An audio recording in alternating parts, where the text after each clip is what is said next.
I was desperate for a part-time job. Tuition, rent, and daily expenses were squeezing every penny I had. That's how I ended up at the Silver Veil Theater, a crumbling relic of a more glamorous era. It wasn't exactly my first choice, but it paid decently, and I figured a few weeks of cleaning up dust and repairing costumes wouldn't be too bad. The theater stood at the edge of town, cloaked in shadow even in daylight. Stories of its haunted past were whispered by locals, though I had never been one for ghost tales. Decades ago, a fire had ravaged the place during a performance, taking the life of a young actress, Lydia Harper. She was said to have been on the cusp of stardom. Walking into the building for the first time, I was struck by how oppressive the air felt, heavy and stale, like it had been sealed off from the world for too long. The ornate carvings on the walls were faded, and the once plush red seats in the auditorium were torn and moth-eaten. On my third night, I was tasked with sorting costumes backstage. The silence of the theater was suffocating. I told myself I didn't believe in ghosts, but my nerves said otherwise. As I went through a rack of dusty clothes, a sound caught my ear: applause. It echoed faintly from the main stage, a rhythmic clapping that sent chills racing down my spine. Curiosity got the better of me. I left the costumes and walked toward the sound. The theater was supposed to be empty, but when I peeked into the auditorium, it was just as I had left it, rows of vacant seats staring back at the stage. The applause stopped abruptly as soon as I stepped inside. Then I saw it, a leather-bound journal, lying in the center of the stage, as if someone had placed it there for me. Cautiously, I approached and picked it up. The name Lydia Harper was written on the first page in an elegant scrawl. Flipping through, I found entries detailing her life, her struggles, and most hauntingly, her longing for one final performance. I wasn't sure what to make of it. Part of me wanted to chalk it up to some elaborate prank, but another part of me, an instinct I couldn't ignore, told me to put the journal back where I'd found it. I placed it on the stage and left, hoping to bury the unease gnawing at me. The next night, things got worse. I was pushing my cleaning cart through the dimly lit corridors when I noticed something strange. A pair of red ballet shoes resting neatly on the cart. They hadn't been there moments before. My stomach churned as I picked them up, their fabric worn and slightly scorched. They had to be from the prop room, but I couldn't figure out how they'd ended up on my cart. Returning them felt like the logical thing to do. The prop room was cluttered with items from the theater's heyday, old costumes, wigs, and a cracked mirror leaning against the wall. I placed the shoes on a shelf and turned to leave. That's when I heard it, a faint melody drifting through the air. The notes were coming from the stage. My feet moved almost against my will, drawn by the haunting sound of the piano. As I entered the auditorium, the melody stopped. The stage was bathed in the pale glow of the spotlight, and standing within it was a figure, a woman in a tattered gown. "You're my audience," she said, her voice soft but cold. My heart pounded as I tried to look away, but her presence held me captive. Her face was obscured by shadows, yet her piercing gaze seemed to cut through the darkness. The room grew unbearably hot, and a series of sparks burst from the overhead lights. That was enough to break her hold. I stumbled back, nearly tripping over a fallen chair, and bolted for the exit. I didn't stop running until I was outside, gasping for breath under the cold night sky. My chest heaved as I looked back at the building. The theater's windows seemed to glint mockingly in the moonlight, as if it knew I wouldn't return. And I didn't, at least not willingly. Months later, the Silver Veil Theater reopened as a historical site. I read about it in the local paper, a grainy photo of the restored auditorium accompanying the article. They'd turned it into a museum, a tribute to its tragic history. But the stories didn't stop. Visitors spoke of hearing faint applause when no one else was around, or seeing a woman's silhouette in the spotlight. Some even claimed to hear the rhythmic tapping of ballet shoes on the wooden stage late at night. Even now, I can't shake the memory of Lydia Harper and the longing in her voice. She wanted an audience, needed one, and in her desperation, she'd found me. Sometimes, I wonder if she's still searching for someone to watch her final performance. Other nights, I wake in a cold sweat, haunted by the sound of applause echoing in the distance.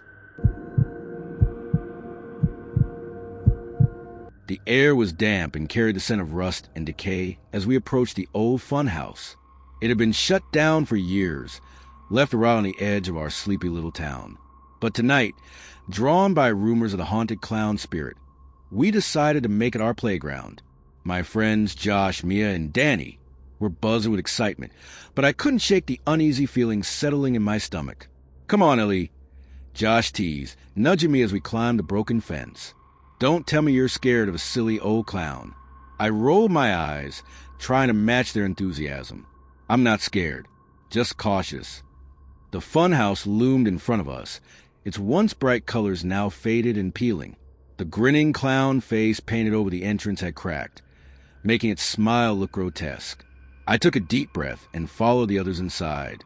The air grew colder as we stepped through the door, the faint creak of the floorboards echoing around us. The walls were lined with warped mirrors, each distorting our reflections in strange, unsettling ways. As we wandered deeper, the laughter started.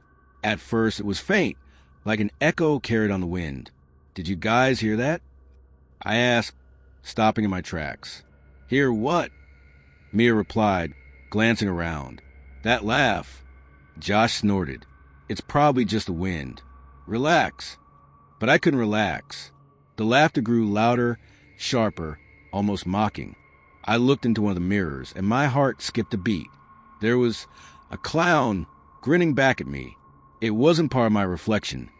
It stood behind me, its face painted white with streaks of red running from its lips. I whipped around, but no one was there. "Guys, I'm serious." "Ellie, you're just psyching yourself out," Danny interrupted, but I could see the unease creeping into her expression. We kept moving, the corridors of the funhouse twisting and turning like a maze. Every now and then, I'd catch a glimpse of the clown in the mirrors, always laughing, always watching. Then came the whisper. "Ellie?" It was faint, raspy, like a voice struggling to break through a wall. "Did you hear that?" I asked again, my voice shaking. Josh sighed. "Ellie, if you keep this up, you're going to freak everyone out." But it wasn't just me. I could see it in their eyes. They heard it too. We entered a larger room filled with faded circus props. In the center lay a clown puppet. Its bright red nose and painted smile seemed out of place amidst the dust and cobwebs. "That wasn't there before," I whispered. "Probably just some old junk," Josh said, but his voice lacked conviction. I felt a chill run down my spine as I stared at the puppet. It looked wrong, almost alive. Suddenly, Mia let out a shriek. Something touched me. We spun around, but no one was there. The laughter erupted again, louder this time, and the mirrors began to rattle. "That's it. I'm out," Danny said, bolting for the exit. The others followed, but I hesitated, drawn back to the puppet. Its painted eyes seemed to follow me. "Ellie, come on," Josh called, his voice panicked. "I'll catch up," I replied, not taking my eyes off the puppet. As the door slammed shut behind them, the funhouse fell silent. The air felt heavy, oppressive. I took a step closer to the puppet, and its head tilted toward me. "Ellie," the whisper came again, louder this time, and I froze. The puppet's painted smile began to widen, the corners of its mouth stretching impossibly far.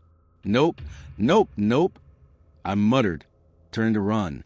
But the corridor twisted, closing in on itself, leading me deeper into funhouse. I sprinted down the halls, my reflection flashing in the mirrors around me. The clown was everywhere now, laughing, waving, its grin widening with every step I took. I reached the main entrance, but the door wouldn't budge. I pounded on it, screaming for help, but my voice was swallowed by the funhouse. Then I heard footsteps, slow, deliberate, each one accompanied by the faint squeak of a clown's shoe. "Who's there?" I shouted, my voice trembling. A clown mannequin stepped out of the shadows. Its painted face looked almost human, its glassy eyes locking onto mine. It moved toward me, its steps jerky, unnatural. I backed away, my heart hammering in my chest. "Stay away."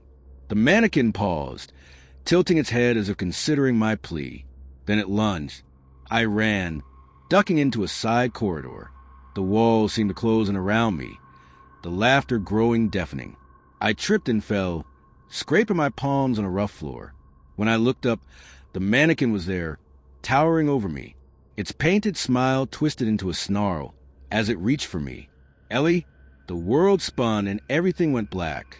When I woke up, the funhouse was silent. I was alone, lying on the cold, damp floor.